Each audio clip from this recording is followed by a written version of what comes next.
All right, good morning, everyone, and thank you for joining us for today's webinar on fire bans and emergency preparedness with the Saskatchewan Public Safety Agency. My name is Adam Brome, and I'm an administrative coordinator with SARM. We're going to start off today's webinar with a brief introduction to the Adobe Connect platform. We will then transition into the main session, followed by a Q&A session. This webinar will be recorded, and a copy of that recording will be available on our website on the webinars page following today's session. To maximize your audio and video quality during today's webinar, please either join through Google Chrome or the Adobe Connect desktop app. If you're joining on your mobile device, please make sure you download the app for a better experience as well. The chat box is located on the right side of the webinar window and is visible to all webinar participants and facilitators. You can use this to connect with other attendees, bring any technical difficulties to the speaker's attention for troubleshooting, or to provide any other comments and/or feedback. There's a dedicated question and answer box labeled Q&A, which is located right underneath the chat box. This is where you can submit any questions that you may have regarding the webinar content throughout today's session.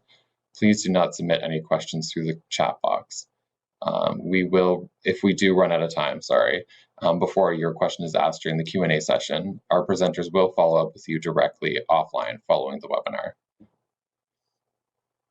And if you did notice, there was a copy of today's presentation in the lobby, but it will be available again for download during the Q&A session, just next to the chat box. And let me know if you're unable to download that, and I will email it to you directly. And if you are experiencing any technical difficulties during today's event, please notify us in the chat box, and we will do our best to troubleshoot. Now, without any further ado, I will hand it over to Merelda Fiddler-Potter, with the Johnson Shoyama Graduate School of Public Policy, who will be moderating today's webinar. Thanks, Adam. And first of all, just thank you very much for asking me to moderate this session. I find public policy and all of the things with it fascinating, obviously, since I am an executive in residence at Johnson Shoyama's Graduate School of Public Policy. This morning, I want to introduce our two speakers, and then I'll hand it over to them because they have a very well coordinated presentation. And then afterward, I'll be watching for your questions and all of those things. So if at any point you're having any trouble, just let us know. And then at the end, we'll be taking your questions and I will read them out. Steve Roberts is here with us today. Steve obtained his BSc in forestry from the University of Alberta. He worked for 12 years with the BC Forest Service, which included roles in wildfire management, before relocating to Northern Ontario, where he worked in the forest management private industry.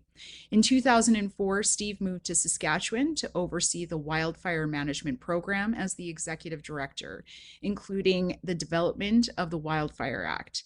With the creation of the Saskatchewan Public Safety Agency in 2019, Steve now leads the response for all emergency events and disasters in the province as the Vice President of Operations. So welcome, Steve.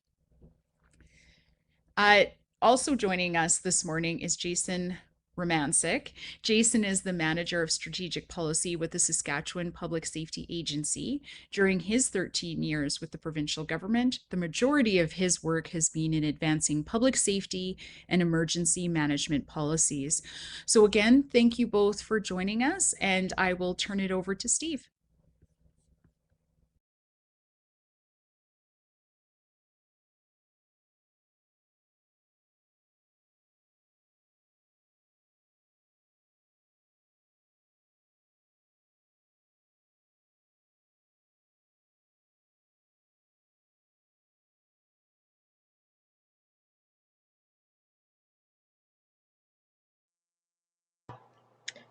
Sorry, Merelda, it looks like Steve might have popped off of the webinar, but he should be back on any minute.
Can you hear me now? Yeah, we can hear you, Steve. Yeah, just an issue with one of my cameras, so we should be good to go now. Sorry about that. Okay, good morning, everyone.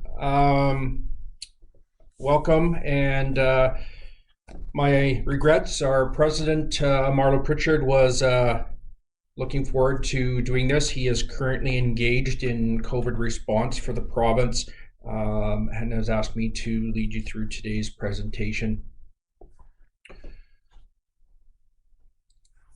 So what is the Public Safety Agency? Basically, we are Saskatchewan's emergency management center.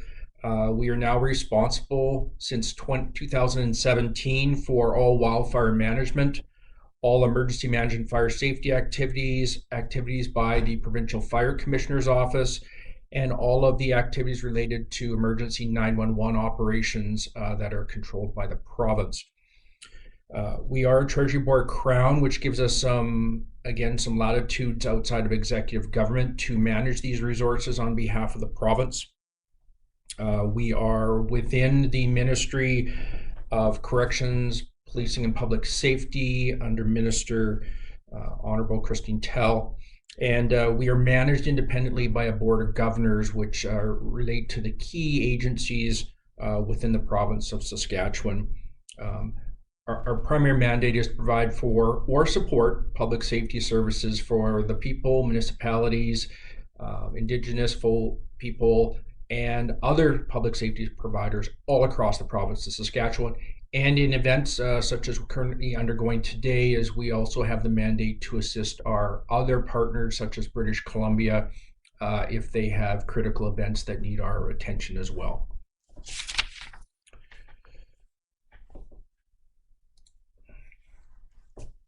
Fire prevention and risk management are key to our program. Again, we are typically known as, the responding agencies for many of these, but the foundations of our whole program is about prevention and risk mitigation.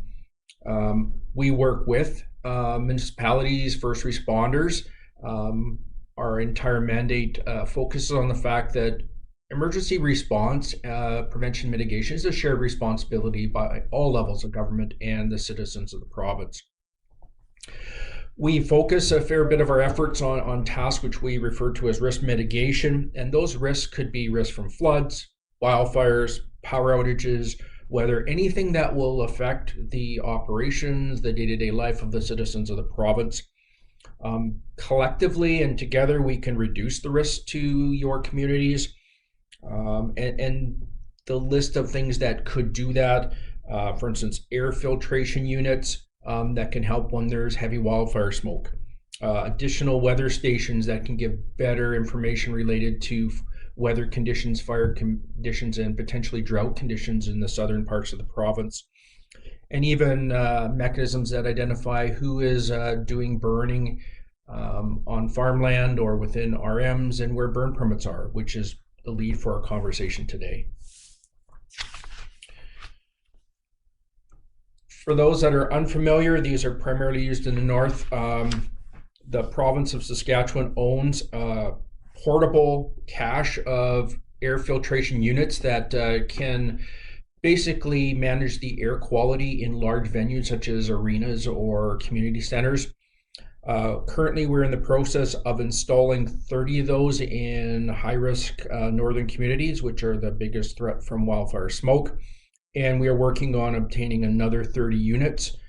But at all times, we maintain a cache of 16. So these could be used not just for wildfire, but if there was, for instance, a train derailment where the burning material is drifting into town and causing concerns for those that with high-risk respiratory issues. We can, work with the community to provide, if you would, a clean air place for people to reside and go until the situation has been resolved.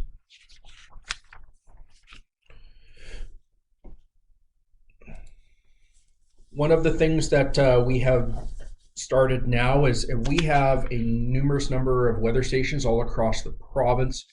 Primarily, these are related in the northern forested areas of the province. What they do is they do guide us to things like fire hazard, fire risk, and whether we should or should not have fire bans. Part of our program will be is installing, working with our partners, additional installations, primarily in the southern part of the province. Right now, the weather station coverage from our perspective is far lighter in the south, and we'd like to augment that, working with our partners in the Ministry of Agriculture, Water Security Agency, and the federal government.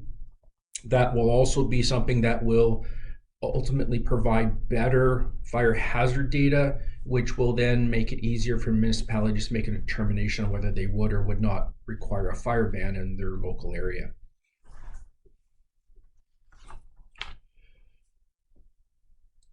The last component about prevention and mitigation efforts in advance is we have and run the controlled burn line. That is manned by the Provincial Emergency Communications Center 24 hours a day. And we actually have a help desk that can work there. The intent is when people are going to do burning under burn permit, that they notify individuals. What we have seen and we have heard from citizens is that it's a duplication of efforts, and we are currently undertaking. So if an individual phones from within an RM and asks to get notifies that he is going to do some burning, the first primary response is that they have to also notify the RM. So we have citizens that must make at least 2 phone calls. We're looking at potentially augmenting that to a single web-based component using tech. So in other words, as simple as you've heard it before, there will be an app for that.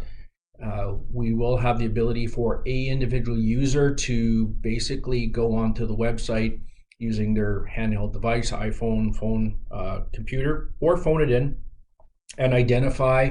And by overlapping municipal fire ban areas, provincial fire ban areas, areas of concern and hazard, they would get a single response on whether it is recommended or not recommended that they burn, including if there's an actual mandatory fire ban where they're not permitted to burn. The intent of doing that is to provide timely, accurate information to citizens who wish to do some prescribed burning. But the other component is it will enable municipalities to actually get greater control of when they initiate and when they cease on control measures in their areas. So it'll be as simple as the administrator in a municipality to go onto their version of the app and put a fire ban on for their RM. And if it rains 2 days later, they can remove it. It's as quick as that. So we're trying to make something a little more accurate. The process we have has worked for a number of years, but probably we can do better and make it more efficient. So that leads right into my turnover to Jason, who's going to talk more specifically about fire bans themselves. Thanks, Steve. I appreciate that. Right. So, as everybody is aware, the last few years it's been pretty dry out there, and the fire conditions and the number of fires that we've been responding to have been increasing on wildfires and grass fires. So in 2020, we started looking at ways that we could potentially improve the fire ban system across the province, looking at roles and responsibilities of the various partners. And this really got us into the municipal bylaws and municipal fire bans. When we conducted this review, it became abundantly clear that fire bans are probably the most cost-effective way to prevent fires. As Steve was mentioning, we're not just a response agency. We really try and focus on that prevention and mitigation side of things. So if there's a cost-effective way to prevent fires, this is something we should really be looking at and endorsing. So what we did is we conducted this review, and we were really looking at 2 things on the municipal side of the fire bans. We wanted to get a better understanding of how many rural municipalities have a fire ban or a fire bylaw in place. And then secondly, we wanted a better understanding of what was in those bylaws. So what powers and authorities are in there that allow the municipalities to adapt to sort of the changing nature of fire within their jurisdiction. So the first question, how many rural municipalities have a fire bylaw in place? And that's really the first step to banning a fire, is having that bylaw. We looked at 20 to 30 RM bylaws, 20 to 30 RMs with bylaws posted online. And what we found was only about half of the RMs that posted their bylaws online had a fire bylaw. And this is pretty consistent with what we found when we were talking with some of our emergency services officers and our internal people that work with the communities, that only about half have the ability to ban fires. So instantly this becomes a little bit problematic if this is the most cost-effective tool that we have to prevent fires, and it's not being utilized. So that was the first step in getting a better understanding of the prevalence of these across the province. Second was the content of the bylaws. We really wanted to look at what powers, what authorities, what flexibility is in these bylaws that municipalities can use to sort of meet their fire prevention needs. The thing that jumped out at us first and foremost was that there was no consistency. There's some really, really good fire bylaws out there. They provide a significant amount of flexibility for the municipality to achieve their goals. And there are others that it's great that they're in place, but all they allow is a simple blanket ban of fires. That's all burning across the entire municipality. And when we started looking at these, we realized pretty quickly that this flexibility built into the bylaws is fairly important. So from SPSA's point of view, that flexibility built into the bylaws for what a good bylaw could look like, and building that flexibility in, what they do is they actually have different categories of burning. So they don't have a partial, they have the ability to implement a partial ban or a full fire ban. They have different categories of burning, so everything from agricultural to commercial burning, all the way down to the fireworks and burning barrels. So you don't necessarily need to burn all or ban all burning. You can, within the bylaw, you can build the flexibility to adapt to the different types of burning that you might need to focus on. And that leads into the second bit of flexibility that can be incorporated into the bylaws, and that's where the ban applies. Now, the province has the ability, when we're declaring a state of emergency, to declare which parts of the province it applies to, and that's the same thing within a municipality. So if your bylaw allows you to ban fires in all or parts of the municipality, it doesn't have to apply blanket across the entire RM. A lot of the questions we were receiving were about agricultural burning, and the farm that I grew up on, and I know a lot of the other RMs, the moisture conditions aren't uniform across that municipality.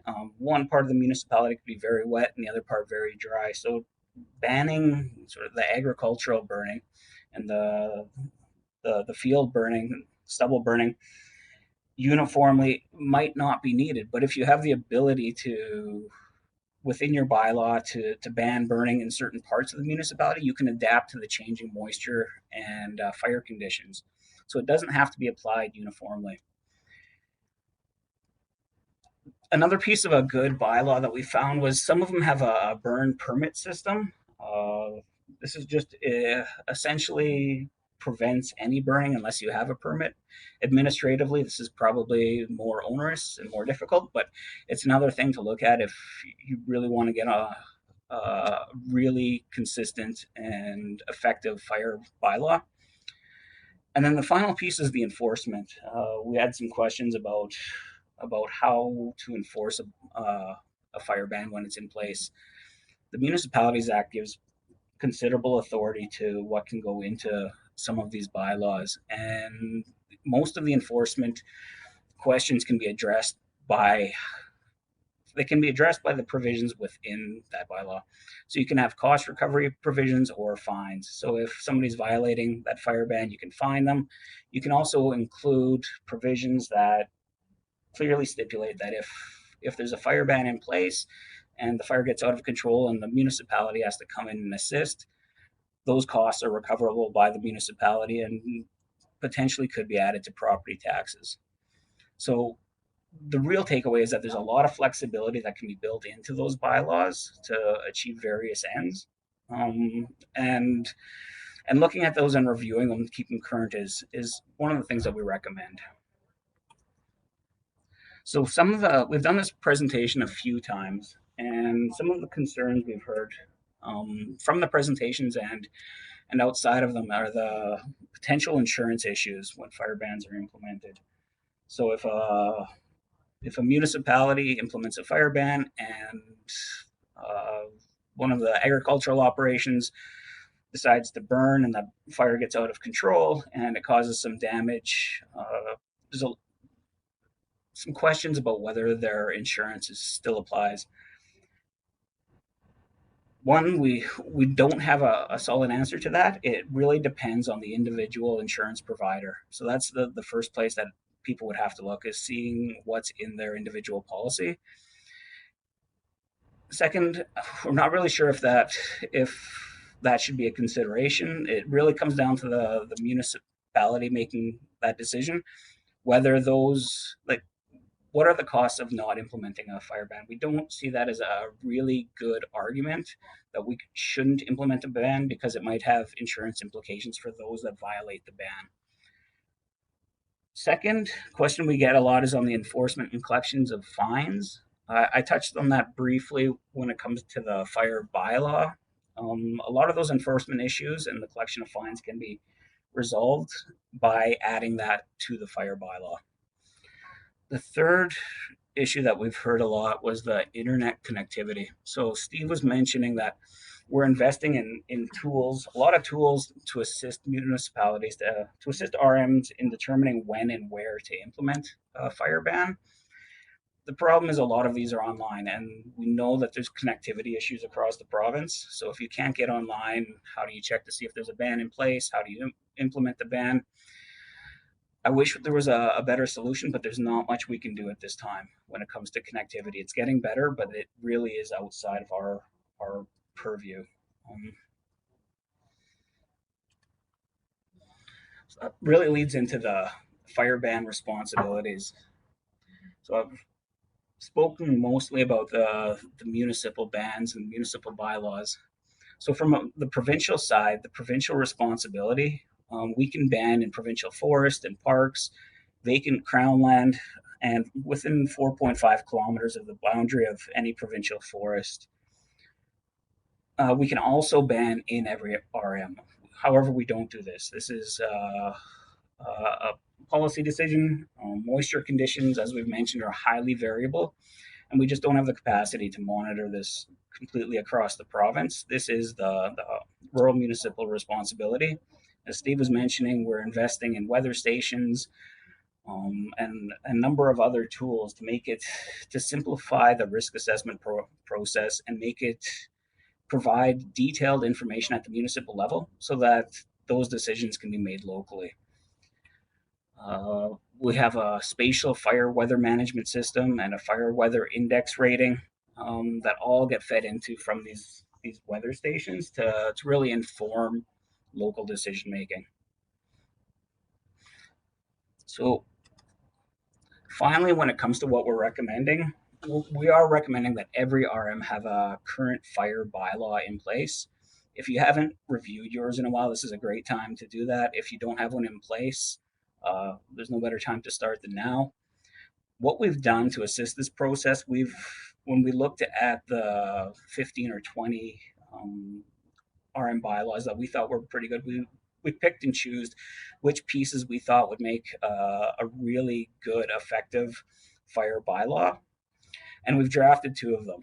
So we've got two sample bylaws. One is just a straight up fire bylaw. The other is a fire bylaw with a burn permitting system. These are just examples and should only be used as examples, but You can find these on our website. They've also been shared with SARM for distribution. So if you haven't received them, you can contact SARM or you can find them on our website. So with that, I'm going to turn it back over to Steve.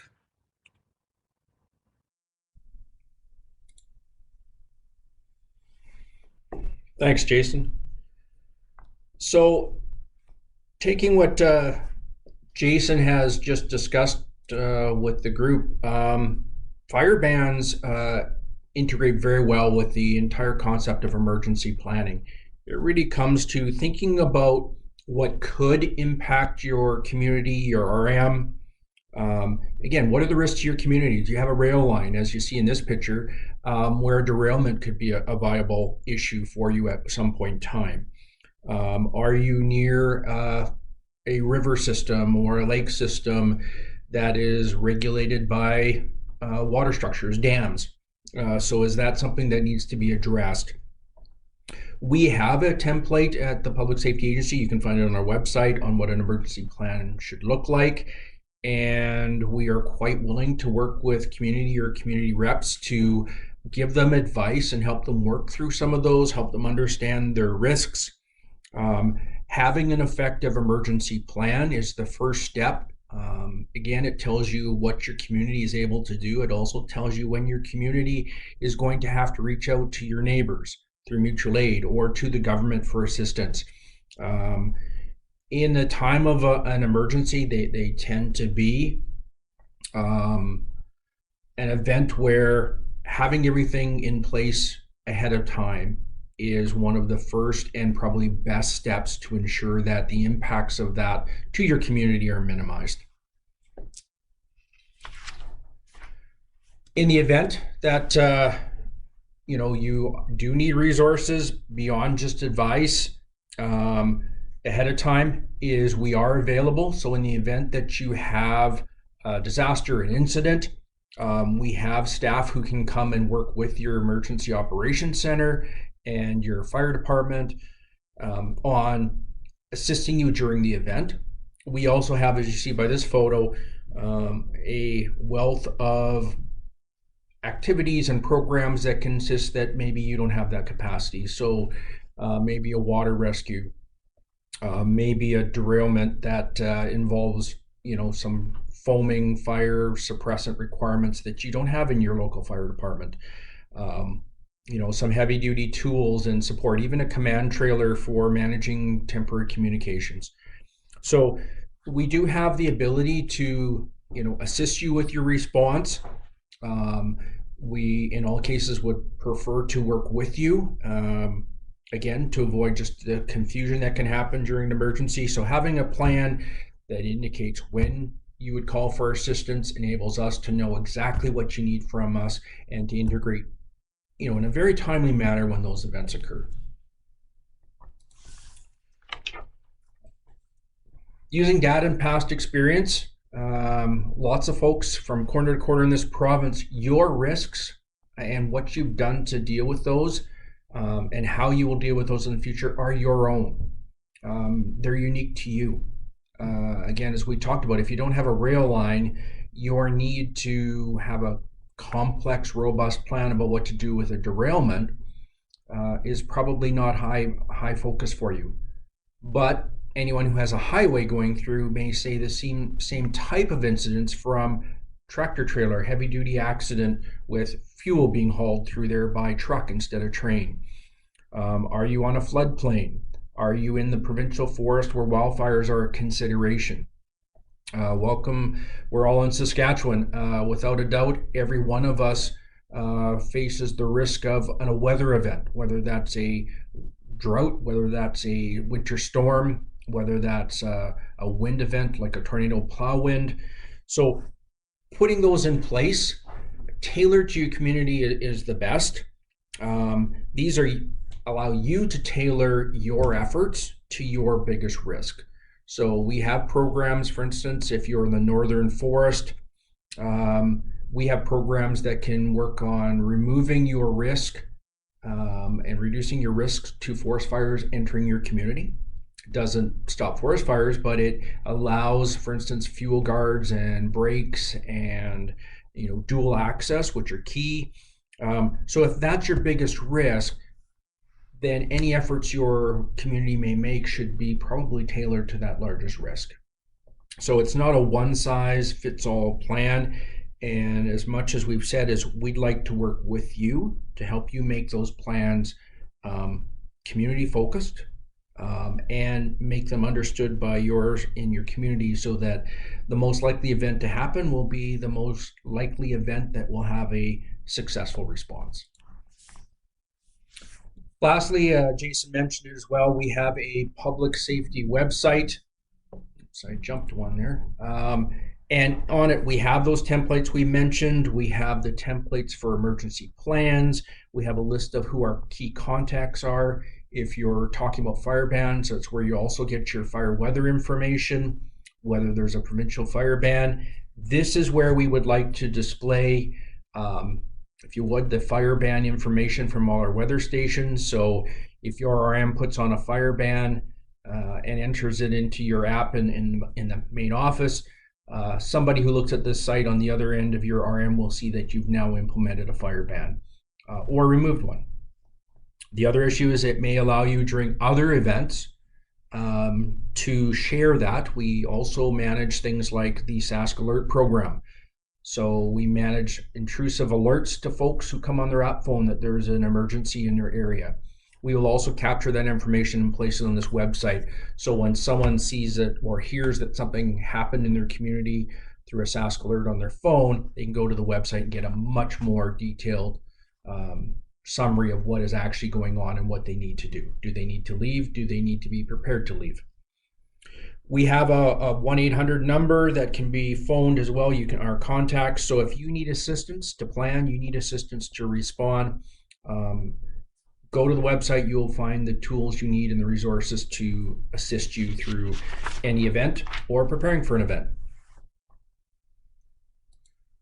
So that being said, I'd just like to wrap this up and thank you for participating today.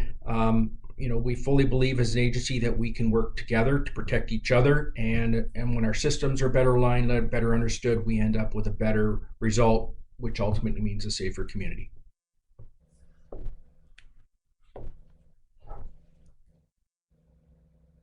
All right.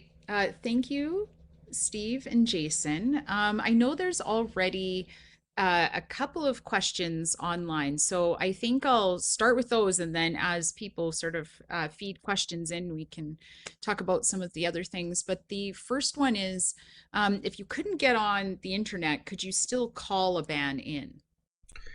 Yes, the intent is we will always have phone access because we have a call center that could, based on, give you the information, but they're only going to give you the information that's on the site. So if the site's not updated, then what's happening now is if they have no idea if the RM has imposed a ban, they only know if there's a provincial ban.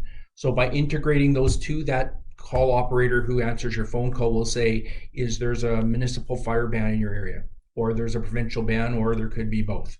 So giving those operators real-time information is part of it.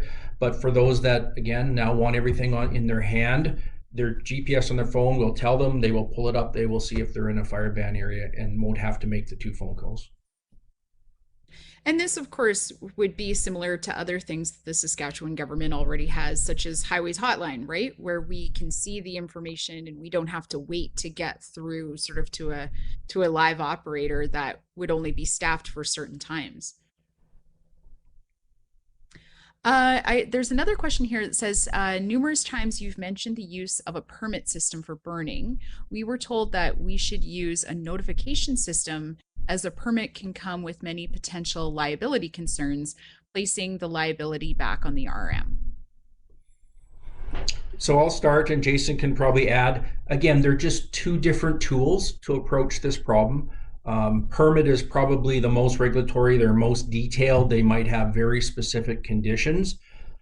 Notification process is more of, I'm allowed to burn, I'm just telling you that I am, and that may prevent a false dispatch of a fire department, those kinds of things. So one's just a lower end of the scale. It depends how much you want to regulate that in your RM. But having neither, again, allows you to control almost nothing as far as what people are doing on the landscape in your RM. Oh, that's right. I've got nothing to add. That's absolutely correct, Steve. All right, we have another question here. Does the controlled burn line now have the ability to distinguish different areas of the RM? We were told there was not a way, and they either accepted or did not accept a controlled burn for the RM as a whole. That's correct. The old system that we had only identified whether the RM did or did not have a ban. It did not say where that ban was in place, just whether the RM had imposed a ban. So we would direct the caller, and as always, please contact your local RM. They have a ban in place on whether that will impact your burn notification.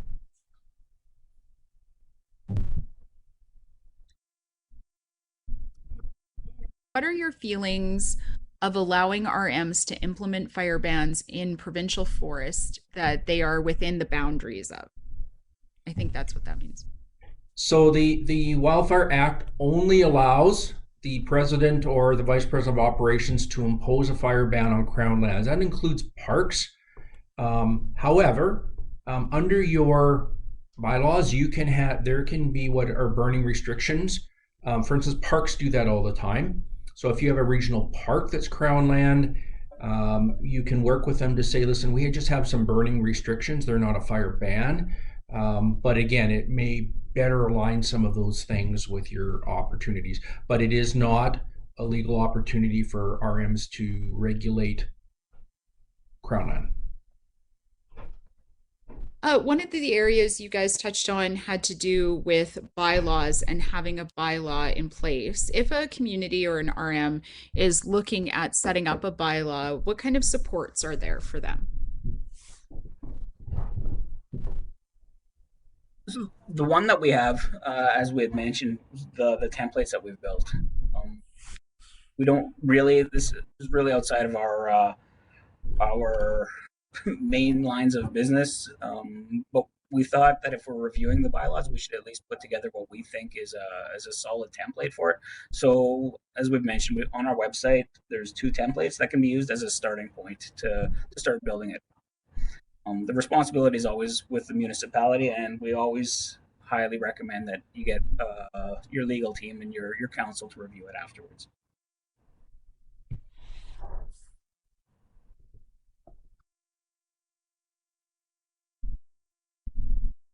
In place.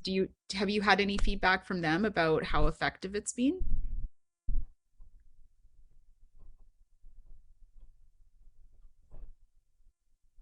I haven't heard anything, Steve. I'm not sure if you've heard anything from any of the emergency service personnel that would be working directly with them. We haven't. I mean, they are a tool. Again, we know that we've had lots of concerns, as expressed already today, about some of the limitations of the current process. For instance, an RM is either all in or all out, and it causes a problem. We've already heard from some clients of having to make 2 or 3 phone calls to try and get the answer on whether they may or may not be able to burn on their lands. So we even hear from some ag operators who may have land in 2 RMs. So he has to call the province, and then he has to call RM number 1, and then he has to call RM number 2 to figure out if he can burn some of his fields that afternoon. So it can be kind of onerous. And again, if we make it too onerous, we'll have landowners who choose not to, and I'll just go do it, and then we might end up with a problem. So.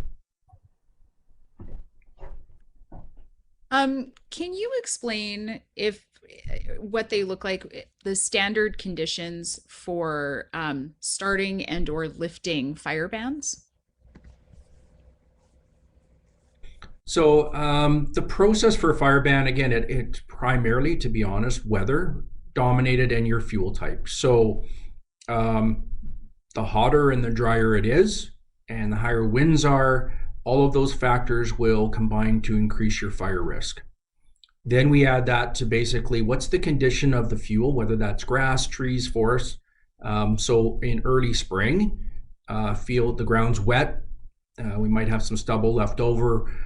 But again, the fuel is way different than it is in late August when we've cured all the fields in the south. The farmers are out on those, but again, they're very dry. There's lots of material. So the combination of those two will create a fire hazard. When those fire hazards become enough and widespread enough, it triggers a fire ban. One of the only other things that triggers a fire ban and is always consideration is what's the current resource limitations of the province and even maybe even the RMs. So if you're having lots of fires in your RM and your fire department's running to fires 4 times a day, you may want to consider that you restrict burning, because eventually they're not going to be able to get to that 5th fire, and that 5th fire is going to be a problem. So it has to do with some of the capacity and the current occurrence of fires. In southern Saskatchewan, that is almost entirely man-caused. So it's not a lightning event in southern Saskatchewan typically like it is in the north. It'll be basically people operating out on the landscape, out in the RM, whether it's recreation or work. So if you want to limit your number of fires, you're going to have to do it by limiting the behavior of the people out there. I have another question here. It says, when leaving fire ban calls up to each RM, how do you know whether the right call is being made? And in addition to that, is there a support contact to assist with this decision based on information given to the support group? Well, 2 things. We do have that contact number. We have emergency service officers located throughout the province. And again, they are available for advice on any of these, including fire bans. The reason we've looked at moving these out to the RM is we're probably more have experienced more problems with the province deciding from Prince Albert whether there should be a fire ban in Estevan. Who would be better to make that call than somebody who lives in Estevan than someone who's currently in Prince Albert?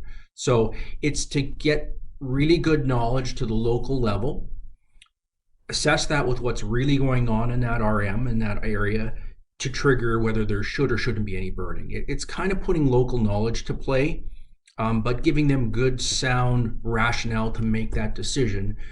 We don't want it to be a guess. We want it to be based on, some science.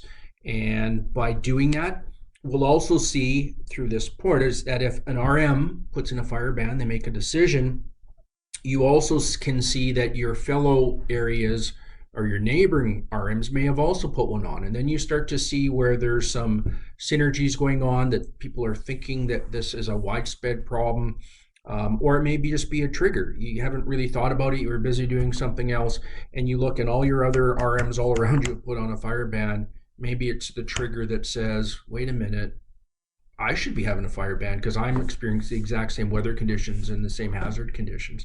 So it's kind of a feedback loop. But because the province cannot implement, unless under an extreme emergency, a fire ban on RM land, so basically private land, agriculture land, even if the province put a fire ban on your RM, it only applies to the Crown land, which is a very small part of the actual land base in an RM. I just want to remind everybody that we only have Jason and Steve for about 15 more minutes. So if you have questions, don't be shy. Make sure you get them in. In the meantime, I wanted to ask, what is the difference between a fire ban in RMs and how they'd be called for, say, Crown land or other municipalities? Well, Crown lands are fairly straightforward. We discussed the process. They only account for Crown land, of course. Provincial fire bans, by their very nature, tend to be very broad-based. So, again, it would be a fire ban will come out and say Saskatoon North, or everything north of Highway 16, or everything south of Highway 16. They're not very granular. They tend to be focused on, in many cases, the forest hazards rather than the grassland hazards, because they're variable depending whether crops are seeded, planted, fallow fields, drastically impacts what the fuel types are like. So they are made rarely, and they are made on a broad-based decision. RM fire bans would be made on more like the local conditions. So our intent to give local decision makers real-time viable information at a more granular scale other allows them to make a custom decision and even have some more flexibility to say, as Jason mentioned, south of Road 4421, there's no fire ban, but all areas north of that grid road will have a fire ban because of, you know, the last storm that went through didn't come north of there. So the flexibility exists far more at an RM than it does even in my hands as the person who issues them on a provincial basis because of the scale, if you would.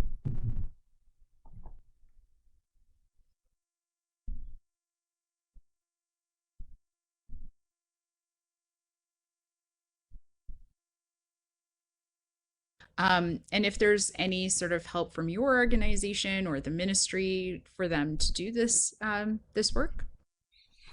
Sure. I mean, we have our website, which is a good lead in, and it has some templates to work with. We have, we talked about some individuals that specialize in that can help you plan. So if your RM wanted to have a group meeting and involve your fire chief or whoever you're going to have as your emergency plan officer, have a robust discussion on what are those issues, what do they need, and there's some basic components in an emergency plan. Who are the key people that need to know? Who's really in charge of what? So it could be the Reeve is in charge on a day-to-day basis, but in an emergency, is it your fire chief? Because he's got all the, you know, the emergency knowledge, and maybe that's in an emergency, the fire chief has ultimate authority of calling in resources and doing those things. You decide that as an RM. You look at, again, what's important to you. Where are your critical infrastructures? Where are your weaknesses? So if you have a water treatment plant that runs on a generator, that's great. But what if it only runs on a power grid and the power grid fails? What do you do? Can you hook up a generator? What size generator do you need to run your water treatment plant? Because I'll tell you that we actually have generators, but I don't know whether that would hook up to your water treatment plant, because I don't know how many watts you need or what the connection looks like. So even planning that, so you may have a generator that you keep in the fire hall for your water treatment plant. And it may be also compatible for City Hall to keep your emergency operation running if that was the issue. What are you going to do in those events? Where are you going to go? And the answer is, what do you do in the first 72 hours versus what do you do after 2 days? So yeah, most people can make do without power for 12 hours, but what happens after that? What's going to happen if your highways are cut off?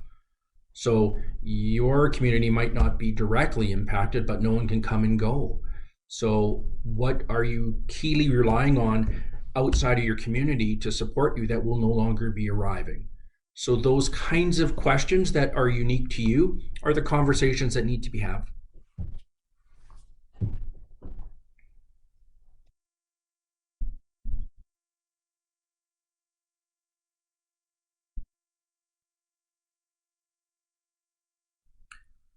Even a lease, so for instance, a forest license, a forestry company leases land, the fire ban applies to all Crown land. So other than owned land, so it affects community pastures, it affects provincial parks, right-of-ways by highways. So as long as it's deemed Crown land and not privately owned, it will be impacted by a provincial fire ban. And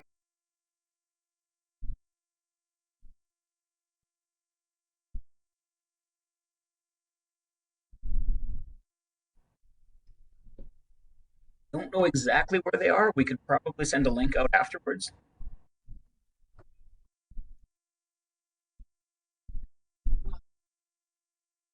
link will come for everybody after this call is done. Thanks, Adam. Are there any other questions that we would like before we wrap up this session?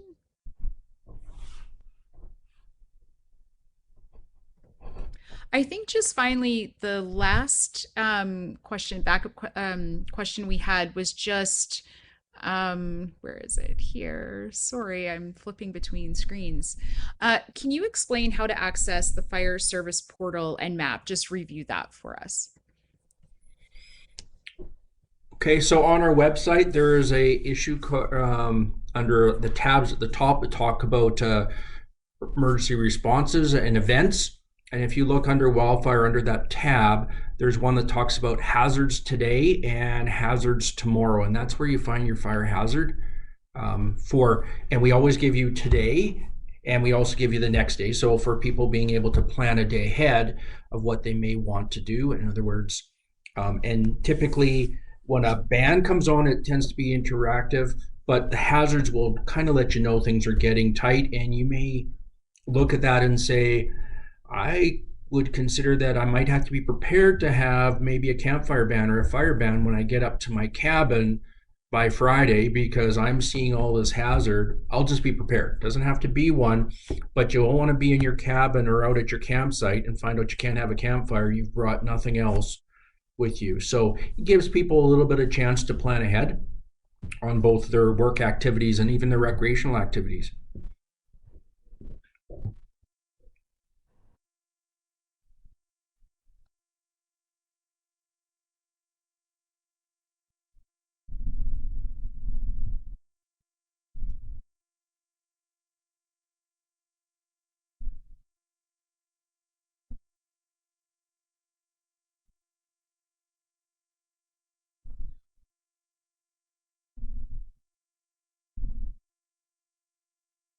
Crown land within our RM, does that mean we cannot place a fire ban on those lands? Correct. Your fire ban doesn't actually cover the crown lands. It will cover, of course, all the adjacent lands. So you're right. So, for instance, it doesn't cover the highway right away. It covers all the land outside of the right away of a highway, for instance. So that's one of the issues about knowing what everyone else is doing, including what the province is doing, so that again we can have some alignment when we have those areas as well. Great. I'm glad we were able to sneak that question in. So yeah.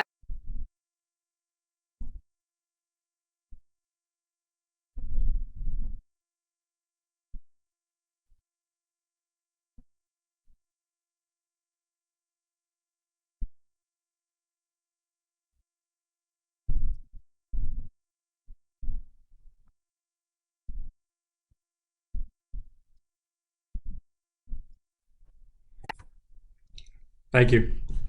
Hilda?